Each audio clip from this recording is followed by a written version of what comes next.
Só que a lei da inércia não é sobre estar parado. A lei da inércia é sobre o quê? É sobre tu te manter como tu está, seja como for, até que uma força externa atue sobre isso. Então, se a minha personalidade me deixa em hiperatividade, eu tendo a me manter em hiperatividade até que algo aconteça.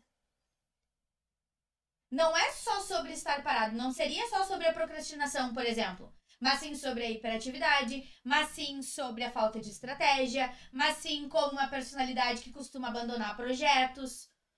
Se nós somos assim, a lei da inércia mostra, a partir da física, que nós tendemos a manter dessa mesma forma. Esse mesmo.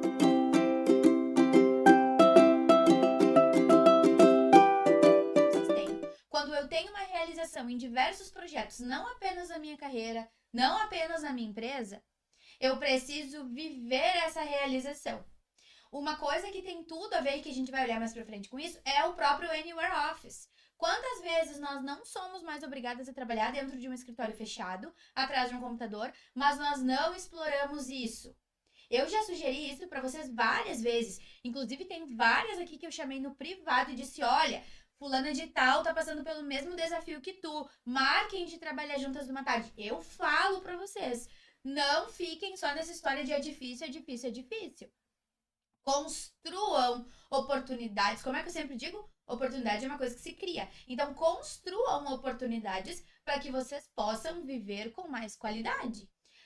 Os resultados de vocês não estão baseados nas necessidades e nos valores de vocês. E aí, o que vai acontecer? Nada no mundo nunca vai preencher o vazio. Então, sempre vamos estar procurando o próximo objetivo. Ah, primeiro eu queria ter esse carro, daí agora eu quero ter o outro. Ah, primeiro eu queria ter essa casa, e agora eu quero ter outra. Ah, primeiro eu queria fazer esse procedimento, agora eu quero fazer outro. E a pessoa nunca está satisfeita. Então, vamos dar uma segurada nisso e vamos olhar se a nossa vida realmente está alinhada aos nossos objetivos. Realmente está alinhada aos nossos valores. Porque qualidade de vida é uma coisa que a gente tem que perceber. Se a gente não... É pras pessoas. E acima de tudo é pra gente. Então, coisas com as quais nós sonhamos muito, hoje parece que perdem o valor se a gente fica olhando só para o próximo degrau. E isso tem tudo a ver com a produtividade em projetos individuais. Dos projetos que eu listei lá antes, a maioria é individual. Saúde, lazer, autocuidado, descanso, qualidade de vida, financeiro, estudos, carreira é um projeto individual. A gente tem que ser produtiva nisso também. Vocês já pararam para pensar se vocês são produtivas como mães? Vocês já pararam para pensar se vocês são produtivas como esposas? Como amiga? Como um adulto funcional que é capaz de resolver as coisas? Porque às vezes a gente não é. Muitas vezes a gente não é. E aí a gente não consegue perceber a realização que a gente teve porque a gente está se prendendo em coisinhas muito pequenas. Vocês percebem como muitas vezes a gente ainda mede o trabalho por horas e não por real produtividade?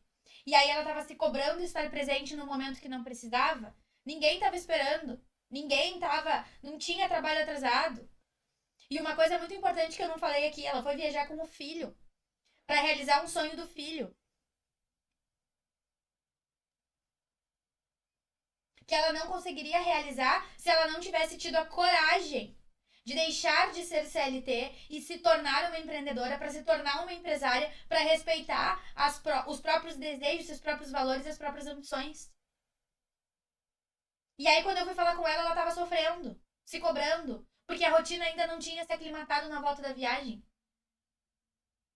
Sério? Não tinha um WhatsApp pra responder, não tinha um prazo estourando, tinha nada. Tava tudo certo, ela se preparou e não conseguia construir, não conseguia reconhecer essa construção, na verdade. Por quê? Por causa de todos os elementos norteadores que eu falei antes, percebem? E nós, mulheres, temos essa dificuldade de assumir a liderança. É cultural. Se a gente não é antropológico, na verdade, né? Se a gente não traz para consciência a importância de fazer planejamentos alinhados com os nossos valores, e aí entra de novo o movimento estratégico, nós vamos viver vidas que foram desenhadas por outra pessoa. E aí as coisas, por mais valiosas que elas sejam conceitualmente, emocionalmente para nós elas não vão ser. E aí a vida vai ser um inferno, uma tortura. Então, observem de verdade. Se com essa aula vocês conseguiram valorizar a realização de vocês e reduzir o nível de cobrança e curtir o progresso de vocês nos outros projetos e entender que a vida não é só o trabalho, não é só a carreira, ótimo. Sigam atentas a isso. Se não conseguiram, observem se essas realizações realmente fazem sentido ou se elas são só conquistas para dar check na vida do adulto, sabe? E vai ficar gravada para vocês assistirem depois, tá certo? Tenham uma excelente semana, contem sempre comigo, nos vemos na próxima aula e acessem as realizações de vocês porque elas valem muito.